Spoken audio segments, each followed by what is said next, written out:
Selamat malam saudara yang dikasihi Tuhan. Jumpa kembali dengan saya Yohana Ibrahim dalam renungan malam dari Pendeta Dr. Erastus Sabdono. Topik malam ini adalah masalah utama.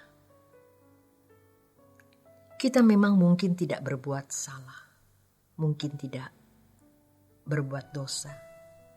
Tetapi keberadaan kita sebagai pemberontak yang tidak memiliki kemuliaan Allah, karena potensi dosa itu masih ada. Selama ada potensi dosa berarti kita adalah pemberontak. Jangan mempermainkan Tuhan dengan berbuat dosa. Minta ampun, selesai. Bersyukur. Bapa tetap mau menerima kita waktu kita ini punya hati bejat.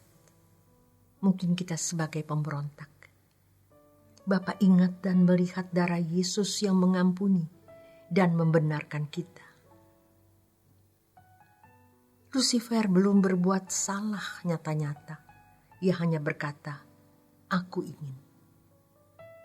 Apakah Lucifer itu lalu bisa menggeser tahta Allah?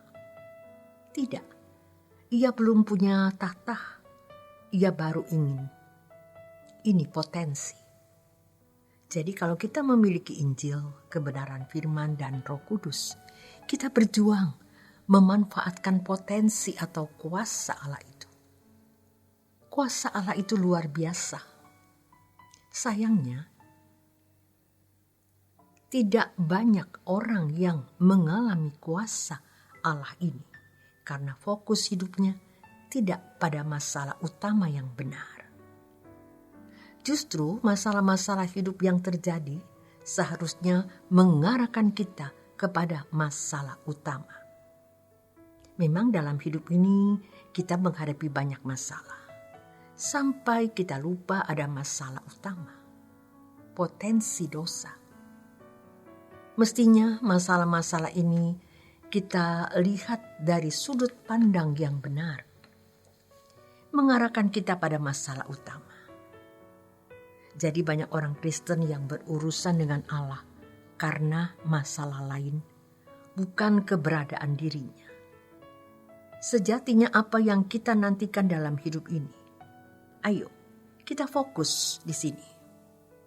Masalah-masalah lain kita selesaikan dengan tanggung jawab. Kuasa Allah yang menyelamatkan itu dapat bekerja maksimal atas orang-orang yang dapat mengerti bagaimana menggunakan kuasa Allah tersebut untuk mengalaminya. Kuasa Allah itu dahsyat. Tapi dari 1000 atau istilah nominal angka, apakah kita mengalami 100?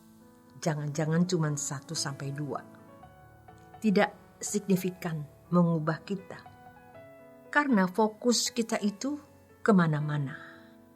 Bias. Seperti Daud yang mewakili bangsanya melawan Goliat dari bangsa Filistin. Dengan siasat perang yang baru, bangsa Filistin menampilkan Goliat dan menantang bangsa Israel untuk menampilkan seorang pahlawannya. Saul menjadi ketakutan, padahal dia adalah seorang pendekar perang. Tidak ada orang yang berani melawan Goliat pada zaman itu, karena melihat fisik Goliat yang tinggi besar. Tapi Daud tahu bagaimana menggunakan kuasa Allah, sehingga ia dapat merobohkan Goliat. Ini bisa menjadi ilustrasi terkait dengan apa yang kita bicarakan. Kita seringkali ingin menyerah menghadapi dosa dalam diri kita. Melihat rekam jejak hidup kita yang lalu. Ketika bersalah dan bersalah lagi, rasanya kita jadi pesimis untuk bisa menjadi benar. Kita menghadapi Goliat di dalam diri kita. Kalau kita menyerah, kita terus dalam cengkraman Goliat dosa di dalam diri kita. Tapi kita percaya Allah lebih besar dari kuasa dosa itu. karena ada kuasa yang menyelamatkan. Injil adalah kuasa Allah yang menyelamatkan. Dan kita percaya. Kita tidak boleh lari dari keadaan keberdosaan kita dan harus berani menghadapi semuanya. Kita mau menjadi seperti Daud yang mengalahkan Goliat. Kita mengalahkan potensi dosa. Ibrani 12 ayat 3-4 mengatakan, dalam pergumulan kamu melawan dosa. Kamu belum sampai mencucurkan darah. Jangan kamu menjadi lemah dan putus asa. Jadi memang menghadapi kodrat dosa ini berat. Sikap keliru dalam kehidupan ini juga dapat membuat kita tidak berdaya. Sikap keliru itu membuat kita tidak berdaya dan kuasa Allah tidak berdaya guna. Tidak berdaya guna dalam hidup kita. Padahal kuasa itu luar biasa. Oleh karenanya, setiap kita harus fokus. Jangan seperti Simson yang memiliki kekuatan yang tak terbatas. Tapi tidak fokus pada pekerjaan Tuhan, sehingga ia jatuh cinta pada perempuan asing yang tidak baik. Ketika Simson sadar akan keadaannya yang dimana ia harus bertobat, maka Simson lebih menggunakan kuasa Allah tersebut dan berkarya besar. Kita juga bisa. Ketika kita sadar ada kuasa Allah yang bisa menyelamatkan kita dari dosa, maukah kita menggunakannya agar kita menjadi manusia yang merdeka dari potensi dosa? Lalu, sikap bagaimanakah yang harus kita miliki? Yang pertama, tekad.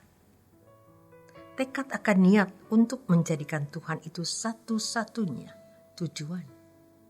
Bahwa kita hanya mau menyenangkan perasaannya. Tapi tekad ini harus dibuat membara dan jangan menunda. Simson kehilangan kuasa karena ia suka-suka sendiri. Kuasa itu tidak bisa bekerja di dalam dirinya. Yang kedua, kita harus mempelajari kebenaran firman Tuhan secara benar dari orang-orang yang benar, yang mendapat pewahyuan. Yang ketiga, menyediakan diri berjumpa dengan Tuhan. Benar-benar berjumpa. Kalau belum berjumpa, cari terus. Doa, meditasi, sampai kita menemukannya. Untuk itu, beranilah membuat tekad, janji, ikrar, nazar kepada Tuhan. Supaya kita tidak memberi ruangan hidup kita kepada siapapun dan apapun selain Tuhan, agar kuasa Allah itu bisa menjadi powerful. Tapi kalau tekad tidak ada